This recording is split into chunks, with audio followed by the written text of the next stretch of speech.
Ralph from Happy Dog Training, and welcome to another episode of Dog Talk.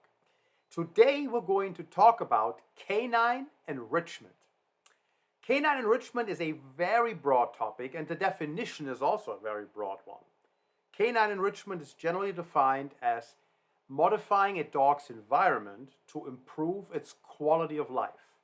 So it's very non-specific, it's very broad, and encapsulates a whole range of things that you may not even have considered as typical enrichment items or activities, but it's all part of enrichment, and we're gonna break those down in a little bit. But before we dive into the canine specifics, I want to spend a moment to talk about enrichment in general, and it's important to anyone. Because enrichment is something that is equally important to every species on Earth, including us. So, couple of examples. After the Soviet Union collapsed, we found a child home somewhere there where they had prevented children from playing. They were not allowed to play at all. And they wanted to just focus on work and learn and whatever ideas they had, but no play was allowed. And then when the Soviet Union collapsed, everything opened up and people left, and we learned about what happened there, looked at the records, and we were able to trace these people and track them and follow them and see what happened to them, what happened to these people who were raised as children but were never allowed to play, because play is basically a major enrichment activity, and it touches on multiple aspects of enrichment, but it's a big enrichment activity. And the children who were never allowed to play were basically a mess. So they never grew up to be normal, they never developed good social skills or were able to interact normally or were productive, or they all had neurological issues. There was not a single child that grew up to be a productive adult out of this group that was prevented to play. So play is a vital part of development, which kind of goes into the next thing that I want to mention real quick, and I think I touched on this in the play episode, but this is something from the National Institute of Play. Yes, there is such a thing, a National Institute of Play. It's actually a very cool website to look at. But one of the things that I learned from reading there was that when the child, for example, gets to play with their hands, put together a Lego set, building a sandcastle, whatever it is, something tactile with their fingers that produces something, that develops the part of the brain, the prefrontal cortex, that is used for executive decision making later on in life. And then executive decision making is obviously something that goes far beyond building sandcastles. So it's a very broad usage of in our brain for all kinds of decision points. And it's developed through using your hands as a child. It's a very interesting part. So by using our hands and doing some play enrichment again, or textual enrichment, there's all kinds of categories we could apply to the things that we can do with our hands. We develop a part of our brain we need for proper thinking when we're adults. And last experiment I want to mention is a really cool one. I forgot exactly how long ago it was, but I think it was a total of 60 people they did this with. And they locked them up one by one, individually, in a room for 15 minutes. There was a table, there was a chair, and there was a button. Nothing else. They couldn't bring a phone. Nobody had cell phones at the time they did this. And even if they did, they would have not allowed to bring them in. They were told to spend 15 minutes in this room. So they knew there was 15 minutes was the time they had to spend in there. There was no mystery of when this was over. And they were also told, this button here on the table, if you press this button, you're going to get an electroshock. So the person who was left in this room had a button, and if they pressed it, they would electroshock themselves. Not in a dangerous level, but certainly a very unpleasant level. And then they were left alone in that room for 15 minutes. The majority of people, like 60, 70%, something like that, were rather electroshock themselves than being alone with their thoughts for 15 minutes. Let me think about that for a moment. The majority of people would rather give themselves an electroshock than being alone with their thoughts for 15 minutes. That's not a long time. So doing anything, even if it's unpleasant, is preferred by the majority than doing nothing. This is a sensory enrichment. Not a pleasant one, but it's a sensory enrichment. So any kind of enrichment, even unpleasant enrichment, may be a better choice for a human or for a dog than doing nothing. So that shows you how powerful enrichment generally is and how important it is to all of us to have something to do, to have something we can spend our time with and do and engage in. So this is no different for our dogs.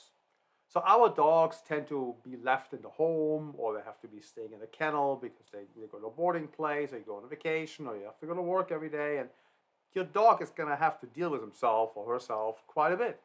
It's not that they're going to be entertained all day long. So, by us.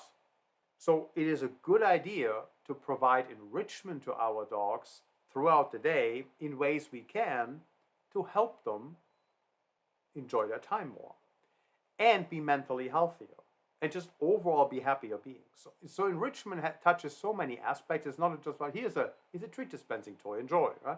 No, it goes much farther than that. So we're going to talk about the different aspects of canine enrichment. And then you're going to see how broad this is. So the different categories, there are not clear-cut separations. I mean, they're clear-cut separations in terms of explaining what they are, these categories, but most enrichment activities will fall into multiple categories to different extents. So there's very few things that just fall in one thing. So most are going to touch on multiple enrichment areas.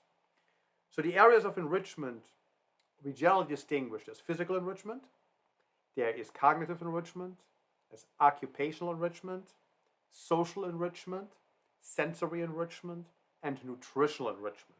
Those are the 6 categories. So let's look at them a little bit and give you a little bit of an idea of what that looks like in day-to-day life. So physical enrichment activities, an example could be play. Now, playing with your dog, playing in some way, shape, or form, will touch on other aspects as well, but is a physical activity. Going on a walk is a physical activity. So anything physical your dog can do, chewing on something, while it may be also nutritional enrichment, is also a physical activity. So any kind of physical activity falls into the physical enrichment category. Cognitive enrichment is enrichment that involves developing a good working brain. So a dog that can think, a dog that can problem solve. Why would that be important? So if you, for example, have a service dog, like we train service dogs, you want these dogs to be smart, draw connections that they otherwise didn't even see, that we didn't even specifically train them on, and just make good decisions around that based on the general understanding they have in the terms of the help that they provide. So having a dog that is well developed mentally, and is a dog that generally thinks and generally tries to figure things out and not just sits there and waits for instructions and commands and just like assesses a situation and makes independent decisions, that requires cognitive development. So you want the dog to develop its brain in a way that they always look for solving problems. That could be puzzle toys. Now they're also physical, obviously, but now the main aspect of those is, well, figure it out because there's a treat under it or something super tasty. Or it could be tracking. Now, also physical, but now we're using the nose, which is also sensory, but it requires processing scent information. So it's a cognitive activity. So it's going to touch on multiple areas, but it's a cognitive thing. So any kind of problem solving, puzzle toys are great for that, is helpful to make your dog a better thinker. For some dogs and for some applications, that's very important. For your pet, you may think, oh, that's not that important. But nothing is more unproductive than a bored mind. Boredom is the birthplace of a lot of bad ideas. Just think about what you came up with when you were a teenager. If you had nothing to do, what kind of nonsense did you get yourself into? I mean, most people get themselves into some kind of nonsense when they have nothing better to do. So engaging your brain in a way that is healthy, productive, and meaningful and gives you something creative or interesting to think about is probably preferable over you getting in some mischief. And that is not different for your dog.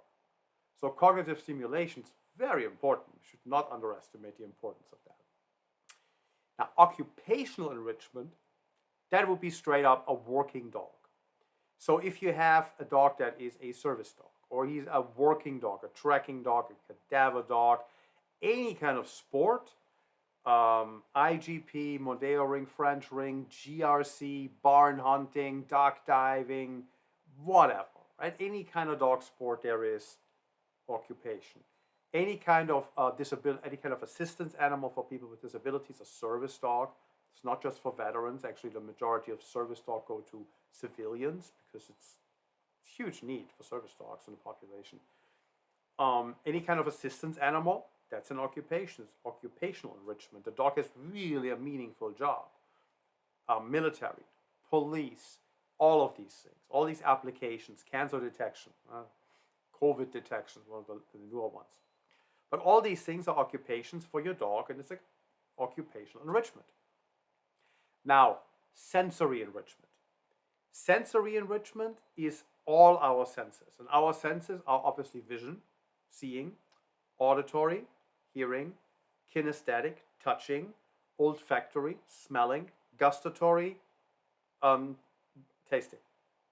So all these things we can do with food or without food. So let's say a couple. Seeing. Let's say our dog's in a kennel. Is the kennel open? Can he see the environment? Can he see other dogs? Can he see people walk by or not? There could be a visual enrichment to make sure he has access to some kind of, he can see the sky, he can see the outside, not just the inside. So maybe there's a TV running, the dog channel or nature channel. That seems silly to have dog TV, but it's enriching to a dog has to sit in a crate for whatever reason. There could be reasons why he has to be in the separation anxiety, or maybe he just had surgery and needs to have his cone on. He can't be moving about. We need to control his movements because he needs to recover. There's so many reasons why a dog may be confined in a space temporarily. So visual enrichment is something we can provide. Auditory enrichment. We can play music. Again, dog TV, there's all kinds of things there, but classical music has been shown to have really calming, nice effect on dogs that seem to like classical music. You can buy also music for dogs through a dog's ear is one of those CD series or audio series that where your dog can listen. There's mostly classical music actually, but it's very soothing. A lot of dogs like it. You can probably pull it up on even YouTube Music if you have a subscription, or Spotify, or whatever all of these different systems will probably have them. So you can play that to your home speaker. It's an auditory enrichment. Or you can talk to your dog to a home speaker system. When you're away from work, maybe use the whole security system camera, talk to your dog a little bit. Or there's some interactive toys now where you can talk to them. So there's auditory enrichment we can provide that way. Kinesthetic enrichment could be roughhousing in play, could be petting, could be affection, could be anything that involves touch, grooming. Could be bathing, could be brushing, could be doing nails and clipping. Some the dog may like, some the dog may not like. But like a lot of dogs like being brushed, if you have the right brush. So that can be an enriching activity for a dog. And then we have olfactory, that's nose. Everything smell, everything scent-driven. Gave a couple examples earlier about using the nose in enhancement, tracking activities, hide and seek, looking for food. Different smells have unique treats that your dog can look for and search for.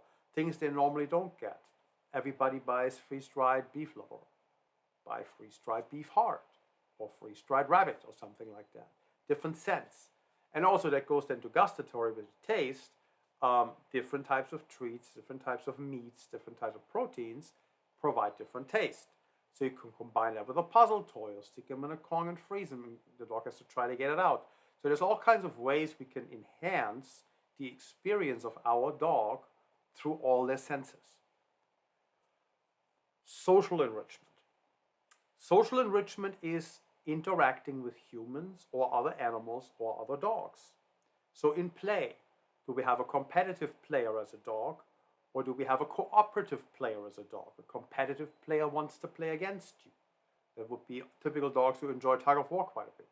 A cooperative player wants to play with you. They may enjoy a chase and catch game more. And roughhousing and personal play, cuddle sessions, rumbling around on the floor with your dog, no problem if your dog does not take it too far, or doesn't nip you, or doesn't escalate in the wrong way, or just like likes it, it's a fine activity to engage in with your pet if it's safe to do so and you feel comfortable doing it. So social engagement, also going out in nature, where you see other animals, where you see other people and dogs. Let the dog see things, interact with things, and enjoy being a being in the world. Daycares, socials, doggy meetups, going to the pet store with other dogs. Assuming your dog's social, right? It was raised properly, it was not locked up for the first couple of months because, oh my God, the shots weren't complete, right? You can socialize responsibly even before the shots are complete. Now, just don't take crazy risks, but you can socialize responsibly with safe dogs and dogs that you know and you know that are healthy. Not a problem to socialize in a responsible manner from an early age.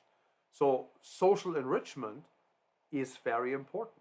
Dogs who were socialized from an early age on, 2 months and up immediately, not after 4 months, but 2 months to 4 months, they usually do great in life. They don't really develop a lot of issues in terms of anxiety and fear and reacting to people and dogs. It's this initial socialization that's super important, and we can do it safely, and we should. And then nutritional enrichment kind of connects back to using different foods, but we can have different foods. Cook some meat, cook some chicken, cook some poultry, cook some rabbit, cook some turkey for your dog, cook some ground beef, cook some venison, some veal. Give them different things, and you can again combine these with toys or freeze them or stuff them in stuff, so you can combine them with all kinds of other options. But you give your dog different types of nutritional items, and you get them to eat it. Bully sticks, right? So, and antlers. If you remember our podcast 31 with Kay Stewart from Real Dog, their entire line of healthy organic, not organic I think, but healthy nutritional chews from animal parts, it's wonderful. I got a sample box from Kay, and I actually am going to subscribe to all of them because it's super enriching to dogs to have these different parts, like a rabbit ear or something like that. Our dogs love that stuff.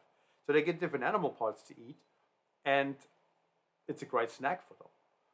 And it's completely natural. So that's an enrichment thing in terms of nutrition. So those are the different categories of enrichment. And as you can see, there's a big overlap. Right? They're not like all clear cut. So let's say something we do, we take like a powdered dog food, for example, like Honest Kitchen, which is not a bad quality, mix that with some water, and then fill up a bunch of Kongs or other toys and put in the freezer. So now if give that to a dog, they have to work for it to get it out of there. So it's an enrichment activity on so many different levels.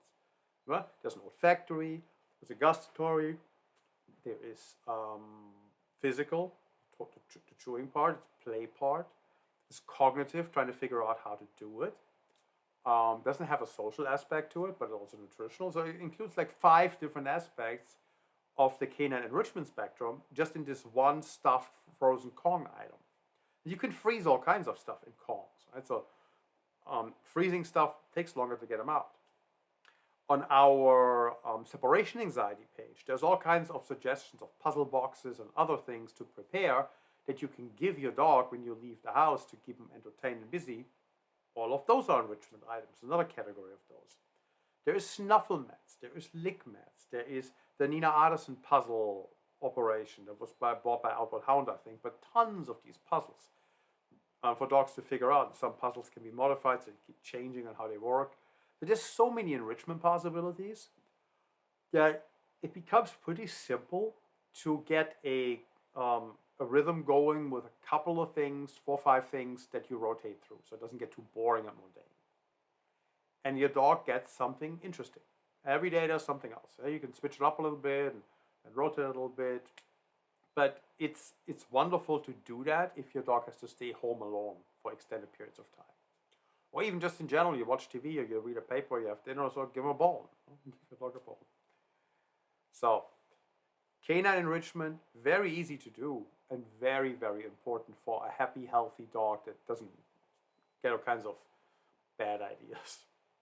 Now, there are a lot of dog trainers out there who make fun of canine enrichment. They laugh at it. They think it's ridiculous. I'm not sure why that is. I suspect that didn't really consider a lot of things that I mentioned here, especially to play, as an enrichment activity. But it is 100% an enrichment activity. So if you look at enrichment as a broader concept versus then just like here's a treat dispensing toy, it becomes very obvious that it's very important. So I think the people who don't take it seriously haven't considered the breadth of it and the broad spectrum of what all falls within the enrichment spectrum in general. And once they think about that some more, they'll learn what that's actually enrichment, and that's enrichment, and that's enrichment, all the things they are actually doing themselves. They just never thought of them as enrichment. They just thought of them as training or fulfilling the dog or genetic fulfillment or biological fulfillment or things like that, which they all are, 100% are, but they're also enrichment activities. So, okay, so I hope this was a good introduction into the canine enrichment. Overall, there is books on this stuff. There is so many things on canine enrichment. We have 2 posts on our page. There is a long article with a lot more examples and suggestions of what you can do as enrichment items for the different areas. And another page with tons of enrichment toys on Amazon. And believe it or not, we have all of these and we use them. So there's a long, long list of things, but basically everything we use, we put on there. And it doesn't mean that every dog gets all of them, right? But we have all of them, and like depending on the dog, we use different ones and we rotate them through. So we have a huge selection of enrichment items because the dogs that we train do need a mental stimulation. That's the mental stimulation, olfactory stimulation. Those are like the main drivers for us in many aspects, the cognitive and the olfactory, but they touch on so many other factors. Obviously, play-based training touches on the physical enrichment side big time. So that was the main driver for us to put the page together, to put the article together. It's like we focus on those aspects particularly for what we do, but all of them are important. And you pick the ones that work for your dog. You pick the ones that work for your activities with your dog, your goals for your dog, the things you like doing. Okay? So I hope that gave you a little bit of insight into canine enrichment, what it is, how broad the spectrum is, and what all falls into it. And hopefully you can pick up some ideas on the related article and even from the podcast itself and start adding some enrichment items to your dog's life. Your doggy will be very happy if you do because it makes a difference. I hope this was helpful. You got something out of it, and I'll see you again next time. Bye.